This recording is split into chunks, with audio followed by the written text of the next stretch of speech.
Quiero que vaya conmigo a Hechos capítulo 26. Hechos capítulo 26. Vamos a leer el verso 12. Ocupado en esto, iba yo a Damasco con poderes y en comisión de los principales sacerdotes. Cuando a mediodía, oh rey, yendo por el camino, vi una luz del cielo que sobrepasaba el resplandor del sol, la cual me rodeó a mí y a los que iban conmigo. Y habiendo caído todos nosotros en tierra, oí una voz que me hablaba y decía en lengua hebrea: Saulo, Saulo, ¿por qué me persigues? Dura cosa te es dar coces contra el aguijón. Yo entonces dije: ¿quién eres, Señor? Y el Señor dijo: yo soy Jesús, a quien tú persigues. Pero levántate y ponte sobre tus pies, porque para esto he aparecido a ti, para ponerte por ministro y testigo de las cosas que has visto y de aquellas que me apareceré a ti, librándote de tu pueblo y de los gentiles a quienes ahora te envío, para que abra sus ojos, para que se conviertan de las tinieblas a la luz y de la potestad de Satanás a Dios, para que reciban por la fe que es en mí perdón de pecados y herencia entre los santificados. Por lo cual, oh rey Agripa, no fui rebelde a la visión celestial. Diga conmigo: no vamos a ser rebelde a la visión celestial. Y aquí Saulo está diciendo: yo no fui rebelde a la visión que el Señor me mostró. Entonces, cuando hablamos de visiones, sueños y profecía, esto une el mundo espiritual con nuestra realidad inmediata. Dios es espíritu, Dios es sobrenatural y Él está por encima de lo natural, y Él se comunica a través de sueños, a través de visiones, a través de la intuición, a través de una palabra que viene del Espíritu Santo, una impresión que vemos en nuestro espíritu. Pero Dios va a impartir eso, y ese es parte aún de nuestra conversión. Si usted se pone a pensar cuántas veces le predicaron antes de que se convirtiera, pero cuando usted se convirtió fue porque experimentó algo, algo vio, algo oyó, algo sintió. El Espíritu Santo hizo una obra en usted que hizo que esa palabra que se le estaba predicando se volviera viva, y eso marcó la diferencia. Al igual que a mí, a ustedes, muchos nos predicaron y en momentos nos burlamos, nos reímos, nos mofamos, nos ofendimos, criticamos, discutimos, pero hubo un momento que algo pasó, porque el Espíritu Santo entró en el asunto y provocó algo en nosotros que nos abrió los ojos. Para algunos fue una experiencia mayor que para otros. Yo me convertí con una palabra profética. Muchos de ustedes igual.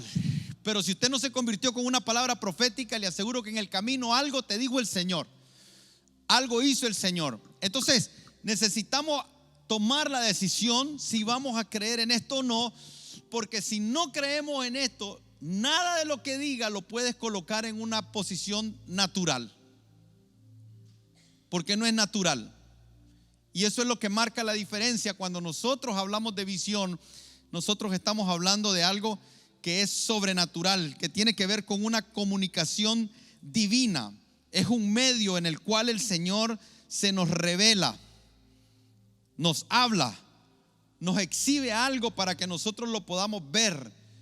Entonces, cuando hablamos de visión, no estamos hablando de la función del ojo, sino de lo que fluye en nuestro corazón a través de la fe, una experiencia sobrenatural en la cual vemos con nuestros ojos espirituales, y tiene que ver con algo que el Señor nos está mostrando para el futuro.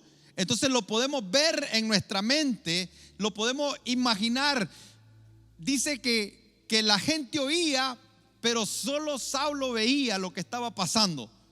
Por eso es que él dice: yo no voy a ser ni fui rebelde a la visión celestial. Diga conmigo: visión celestial. O sea, Saulo lo está dejando claro. Es un asunto sobrenatural.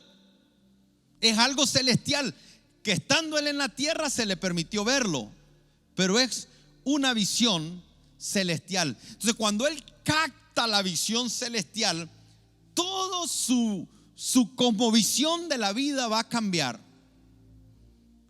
Todo. Entonces hay personas que pueden ver espiritualmente y hay personas que no pueden ver. Hay personas que pueden soñar y hay personas que no pueden soñar. Y para nosotros eso marca toda la diferencia. Y créame, yo he visto personas convertidas, genuinamente aman a Dios, pero perdieron la capacidad de soñar. Dejaron de soñar. Dejaron de tener anhelos. Y ahí sería una pregunta. Si yo preguntara en esta mañana, ¿qué estás soñando? ¿Con qué estás soñando? ¿Qué me responderías?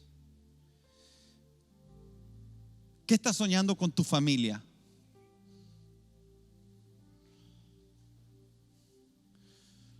¿Qué es un sueño que tienes como familia? ¿Cuál es un sueño que tienes como un hijo de Dios? ¿Qué es el sueño tuyo que te gustaría llevar a cabo para Dios? ¿Qué te gustaría hacer para Dios? Y un día decirle, Señor, mira lo que hice para ti. ¿Qué te gustaría? Si a ti no se te viene nada a la mente, ¿qué te gustaría hacer como un profesional? ¿Qué te gustaría hacer como un empresario? ¿Qué estás soñando? La Biblia dice en Salmos 126 que cuando Jehová hiciere volver la cautividad de Sión, seremos como los que sueñan. Como los que sueñan. Usted sabe lo que está diciendo. Cuando salgamos de la cautividad, entonces nos vamos a poder parecer a los que sueñan. O sea, ahorita no, porque estoy cautivo. Hoy estoy cautivo, estoy preso. Pero si un día saliera de la cautividad, entonces me podré parecer a los que sueñan.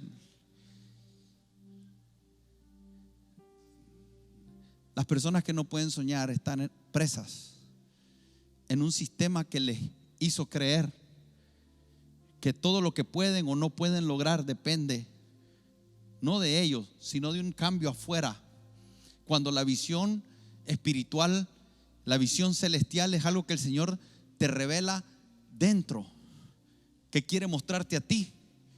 Por eso es que Saulo vio y oyó cosas que el resto no oían, porque era para él. Entonces, cuando Dios te va a revelar algo a ti, no lo tiene que oír todo el mundo y no lo tiene que ver todo el mundo. Lo importante es que tú lo oigas y que tú lo veas y que comiences a soñar. Pero hay ocasiones que el Señor está queriendo decir cosas a nuestra vida, que el Señor está hablando, pero estamos tan cautivos que ni siquiera prestamos atención a lo que el Señor está hablando. Y entonces cuando viene alguien a decirte que sueñes, se te viene el mundo encima en base a tu experiencia pasada y no estás permitiendo que el Señor abra lo que Él está queriendo abrir como una nueva temporada para ti, y que comienza capturando un sueño de Dios, capturando una visión de Dios para tu vida, para tu familia, para tu profesión, para tu empresa, para el ministerio, para lo que sea que el Señor quiere revelarte, que viene de Él. Una visión celestial es un asunto para cada hijo de Dios. Dios tiene una visión para cada hijo de Dios. Dios tiene un propósito para cada hijo de Dios. Y nuestra responsabilidad es no ser rebelde. Pero no mire rebelde como solo aquel que tiene que obedecer aquí, que tiene. No. Ser rebelde significa que no quieres hacer aquello para lo que Dios te creó. Que estás haciendo muchas cosas y puedes tener éxito en muchas cosas y puedes estar logrando muchas cosas y puedes viajar y puedes comprar y puedes ser famoso pero a la misma vez no estás haciendo nada de lo que Dios te pidió que hicieras. Porque cuando una visión viene de Dios, es celestial. Y déjeme decirle que la Biblia nos advierte de tener cuidado de no tener una visión de vida que viene del propio corazón. Jeremías 23:16 dice: así ha dicho Jehová de los ejércitos, no escuches las palabras de los profetas que os profetizan. Hablando de falsos profetas, dice: os alimentan con vanas esperanzas, hablan visión de su propio corazón, no de la boca de Jehová. Por eso enfatiza que es una visión celestial. Amén. Dígale a la persona de al lado, por favor: una visión celestial se te va a comunicar sobrenaturalmente, porque es celestial, porque Dios está queriéndose comunicar conmigo. El asunto es si yo le estoy prestando atención. El asunto es si yo estoy atento. El asunto es si le estoy pidiendo que me revele con claridad, porque aún no lo entiendo. Ahí está el asunto. Entonces, cuando vamos a hablar de visión celestial, tenemos que garantizarnos que es una visión que viene de Dios. Y hay algunas características que quiero tomar aquí de Hechos capítulo 26 que nos pueden servir para asegurarnos si nosotros verdaderamente estamos capturando una visión celestial. Y lo primero que nos dice aquí es en Hechos 26:15, dice Saulo: yo entonces dije, ¿quién eres, Señor? Una visión que viene de Dios siempre te va a revelar a Cristo. Gálatas capítulo 1 verso 15: pero cuando agradó a Dios, que me apartó desde el vientre de mi madre y me llamó por su gracia. Ahora, esto que está diciendo aquí Saulo es profundo. Una vez ya Pablo escribiendo esta carta, es profundo el verso 15, porque lo que está diciendo es: le agradó a Dios que me apartó ¿desde dónde? Desde el vientre de su madre y lo llamó por su gracia.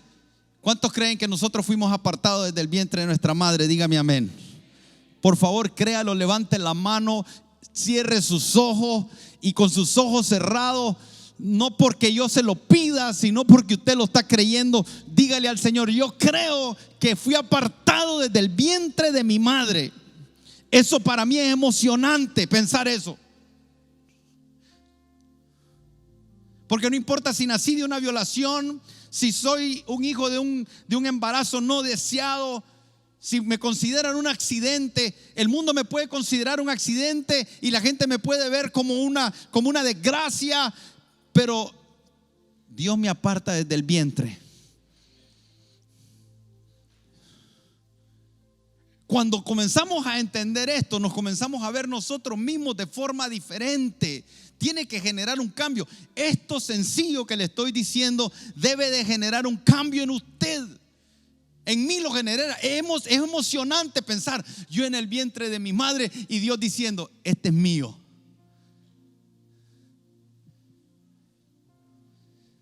Lo voy a usar para algo. Voy a hacer algo con él. Tengo un propósito con él. Para mí es emocionante. Créame que es una de las cosas más extraordinarias que yo poseo en mi vida, es saber que yo estoy aquí delante de ustedes porque hay algo para lo cual Dios me apartó, y esto es parte de eso. Yo no tengo la más mínima duda de que yo nací para esto. Mucha gente podrá pensar diferente, pero yo estoy convencido de que para esto nací. Y no hay nada que me apasione más, no hay nada que me guste más. Vivo para esto y quiero morir haciendo esto, sirviéndole al Señor. Y es maravilloso. Pero eso es algo que Dios está haciendo conmigo como propósito. Pero ese propósito se activa, esa visión se activa cuando te revela Cristo. Porque es muy fácil que alguien te dijera: no, si tú vas a hacer algo en la vida. Pero cuando es Dios quien te lo dice, cuando es Dios quien se te revela, cuando viene de Él, dice: pero cuanto agradó a Dios, que me apartó desde el vientre de mi madre y me llamó por su gracia, revelar a su Hijo. ¿Dónde? En mí. O sea, hay una revelación de Cristo que tiene que estar en mí. En mí. O sea, no es en otro. Yo necesito una revelación de Cristo en mí. Y él dice, ¿para qué? ¿Para qué viene esa revelación? Esa revelación viene para que yo predicase entre los gentiles. Y cuando eso pasó, dice, no consulté enseguida carne y sangre. Y eso no es orgullo, eso no es soberbia, eso es de lo que estamos hablando. Cuando alguien tiene una visión que viene del cielo, no es tiempo para consultarle a un hombre si está de acuerdo o no está de acuerdo. Y yo no estoy tratando de sembrar un espíritu de rebeldía. Estamos entendiendo que está hablando un hombre con una madurez espiritual, alguien que se sujetó, y lo vamos a ver más adelante, al cuerpo, alguien que supo estar bajo autoridad. Pablo no fue un hombre rebelde. Él no está promoviendo eso ahí, pero lo que él está diciendo es que cuando hay un asunto que se te habla del cielo, que es espiritual, no es tiempo de consultar a nadie ni a nada terrenal. Por eso el Señor me habló. Usted se imagina qué gran error hubiera cometido Saulo si él oye una voz que le habla. Él cae en tierra, tiene toda esa experiencia sobrenatural, y después de que vive esa experiencia, irle a preguntar a Pedro, ¿qué pensás, Pedro? ¿Era Dios o no era Dios?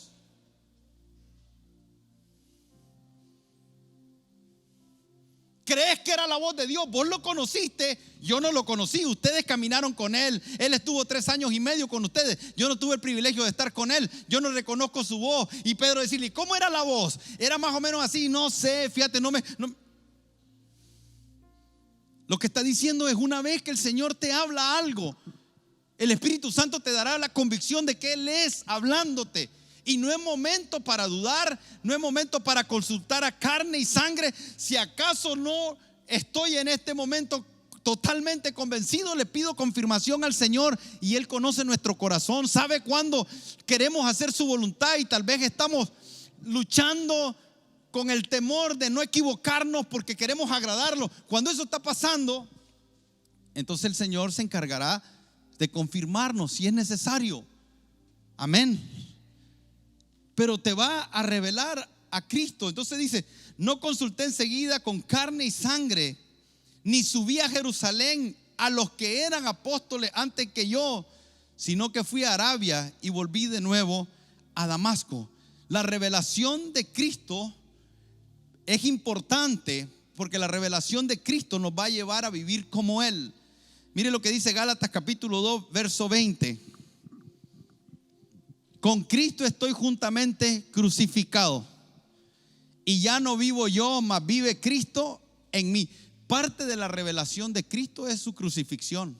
O sea, cuando usted y yo se nos revela Cristo, se nos va a revelar el Cristo de las Escrituras, que tiene que ver con todas las promesas del Antiguo Testamento acerca de Él. Todo lo que se profetizó acerca de Él tiene que ver con Él, cómo Él vivió aquí en esta tierra, los años que vivió en esta tierra.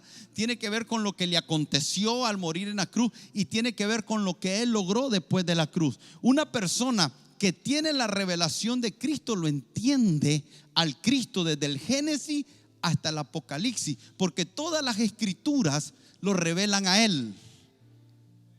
¿Cómo podemos caminar? ¿Cómo pretendemos vivir esta vida tratando de alcanzar cosas que son para Dios sin tener la revelación del Cristo?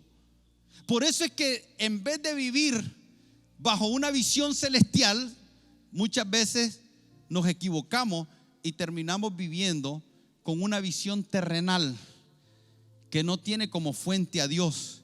Entonces dice Gálatas 2:20, con Cristo estoy juntamente crucificado, y ya no vivo yo, mas vive Cristo en mí, y lo que ahora vivo en la carne lo vivo en la fe del Hijo de Dios, el cual me amó y se entregó a sí mismo por mí. Entonces, cuando se nos revela Cristo, nosotros podemos vivir un estado continuo como crucificado, porque Pablo está diciendo, ya no vivo yo. O sea, eso está hablando de ya no son los deseos de mi alma los que me gobiernan. Esto, hermano, es algo sencillo pero muy profundo. Solo un crucificado ya no vive por los deseos de su alma. Solo un crucificado puede vivir bajo una visión celestial, porque se le reveló lo que significa estar crucificado con Cristo. ¿Sabe que ahí es la mezcla? Ahí nos mezclamos con nuestros deseos. Hay mucha gente que está haciendo cosas en nombre del Señor y no son en nombre del Señor, están mezclados con sus deseos. Y nosotros no nos podemos dar el lujo de eso. ¿Y sabe qué, hermanos? Tenemos que ser radicales en esto.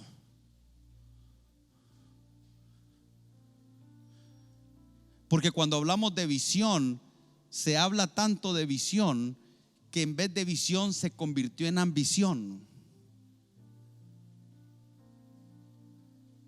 La iglesia no puede hablar de ambición y confundirlo con visión, porque la ambición es egoísta. La ambición es un deseo del alma, y un crucificado ya no tiene deseos del alma. Cuando se te revela Cristo crucificado, cuando nosotros miramos el ejemplo de Cristo, ¿sabe lo que representa Cristo en una cruz? Representa estar muerto para hacer la voluntad del Padre.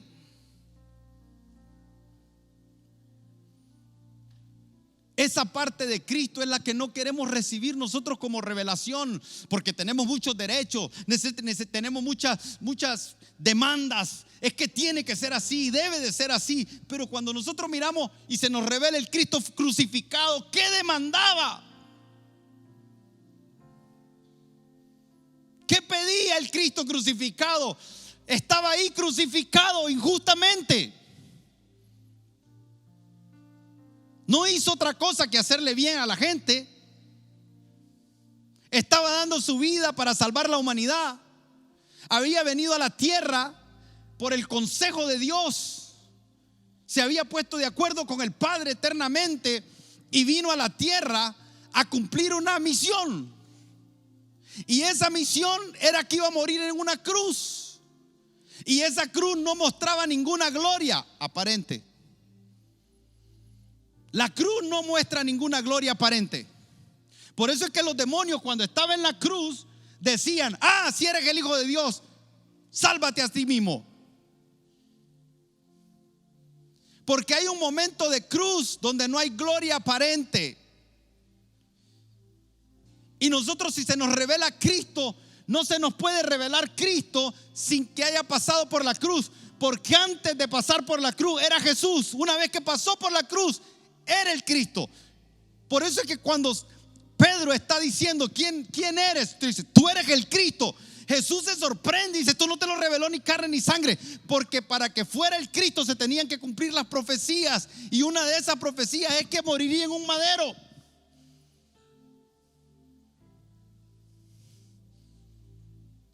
Entonces no hay Cristo sin crucifixión. Y déjenme decirle que ustedes van a ver que cuando la visión celestial se le da a Saulo, también se le dice algunas cosas que él va a pasar y va a sufrir. Le dice que va a ser perseguido por los gentiles y va a ser perseguido por los judíos. Todo el pueblo, su propia familia lo perseguiría.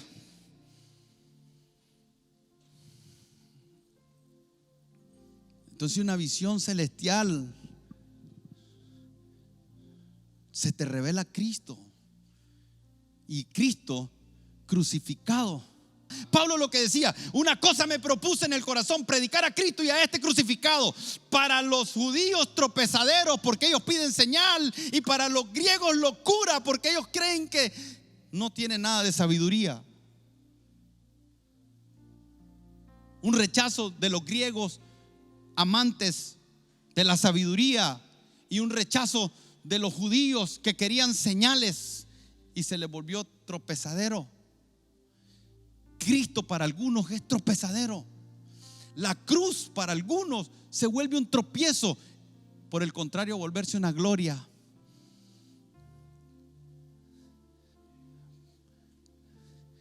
Porque queremos que se nos revele al Cristo que está en los cielos, sentado a la diestra de Dios Padre, y que tiene un nombre sobre todo nombre, en el cual toda rodilla se dobla. Queremos que ese Cristo se nos revele, pero no queremos pasar por la cruz. Y la iglesia necesita volver a la cruz.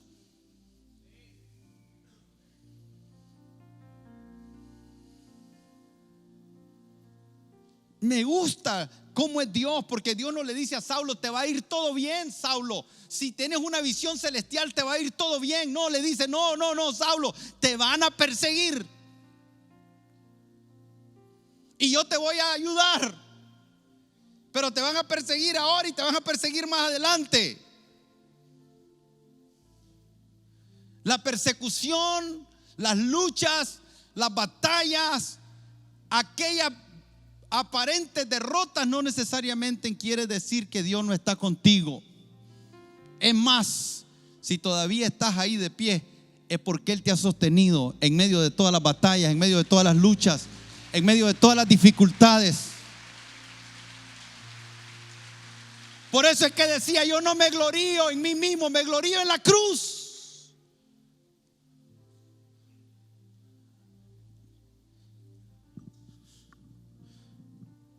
Un crucificado no tiene nada que esconder. Jesús estaba casi desnudo en la cruz. A alguien que se le revela a Cristo no tiene nada que esconder, porque entiende que somos libros abiertos, cartas expedidas por Cristo para que sea leída por todos. Al que se le revela a Cristo entiende que la hipocresía no es, ni puede tener parte en nuestra vida. El que vive escondiéndose y aparentando es porque aún no se le ha revelado Cristo. El que vive de la apariencia carece de una revelación de Cristo. El que tiene doble cara carece de una revelación de Cristo. Porque el que el Cristo se le ha revelado, lo único que le importa es lo que piensa él. Ay. No está preocupado por lo que dice la gente. Y pastor, ¿está enojado? No, no estoy enojado. Solo que ¿cuántos quieren que el Señor les dé una visión celestial? Lo primero que va a pasar es que se te revele Cristo. Porque si no se te revela Cristo, estás en tus ambiciones, estás en tus propios deseos, tu propio ego. Todo se trata de ti. Entonces, ¿cómo puede ser que todo se trate de ti y quieras una revelación celestial? ¿No es coherente?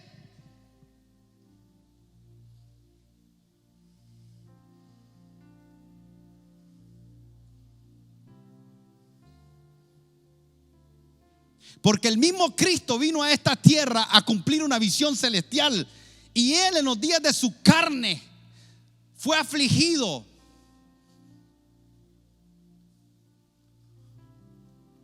En el Getsemaní, sudando gotas de sudor con lágrimas, fue afligido y oró al Padre 3 veces: si es posible, pasa de mí esta copa. ¿Cuál era la copa? La cruz. La cruz era la copa.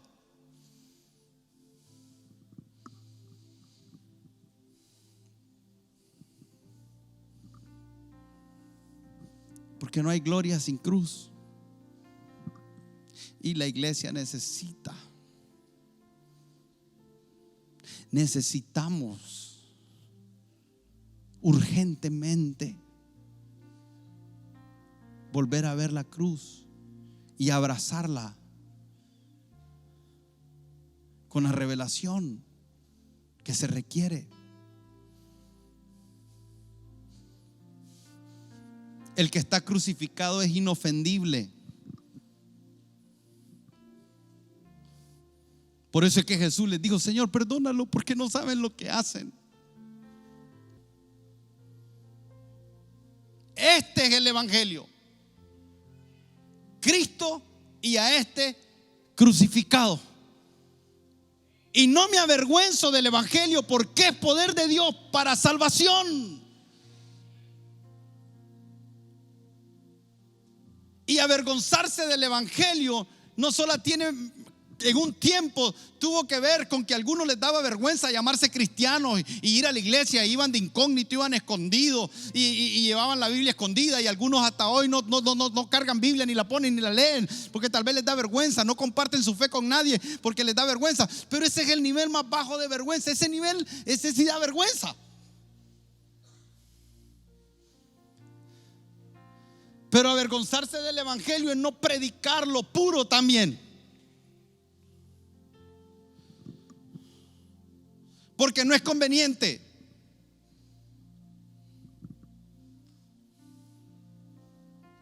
Porque mire lo que le dice después. Le dice en el verso 15: yo entonces dije, ¿quién eres, Señor?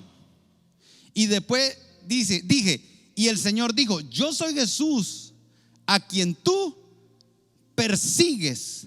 ¿Sabe lo que significa perseguir? Sufrir física o emocionalmente. En otras palabras, cuando Jesús se le aparece a Saulo, le dice, tú me estás provocando a mí. Sufrimiento físico y emocional. Ahora usted me dice, pastor, espérese, pero Cristo ya estaba resucitado, ya estaba en gloria, ya no puede sufrir. Sí, pero aquí es donde se pone buena la cosa.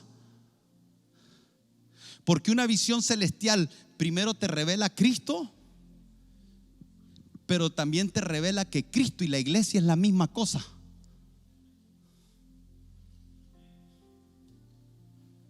Nosotros separamos a Cristo de la iglesia. Por eso es que podemos vivir mal sin entender el daño que le causamos al cuerpo. Por eso es que podemos dar un mal testimonio y vivir de nuestra propia visión sin entender que el nombre del Señor es vituperado a causa de nosotros. Porque no se nos ha sido revelado el entendimiento de la iglesia de Cristo. Por eso es que una visión celestial no se trata de un deseo personal. Ahí no hay bienaventuranza. Cuando usted es perseguido por causa suya es otra cosa. Pero cuando somos perseguidos por causa del Señor, somos bienaventurados, 2 veces felices, por causa de Él.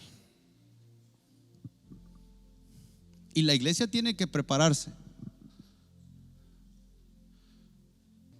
Para esto he aparecido a ti, para ponerte por ministro. Diga conmigo, ministro y testigo. Se lo reveló claro de las cosas que has visto y de aquellas en que me apareceré a ti, librándote de tu pueblo y de los gentiles a quienes ahora te envío. Y aquí está, cuando Dios te revela lo que Él quiere que hagas, te hace entender también que no es egoísta, no se trata de ti. Una visión celestial no solo se trata de ti, porque le dice, esto es lo que voy a hacer contigo, esto es lo que tú vas a hacer, pero esto que voy a hacer contigo te trasciende a ti.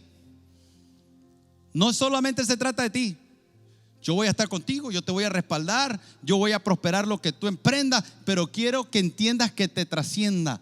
Hermano, cuando nosotros entendemos que una visión que viene de Dios nos va a bendecir como bendijo a Abraham, pero también va a bendecir a otros como Dios usó a Abraham, entonces la vamos a tener más clara y vamos a poder filtrar si esto es una visión que solo me beneficia a mí, no es celestial.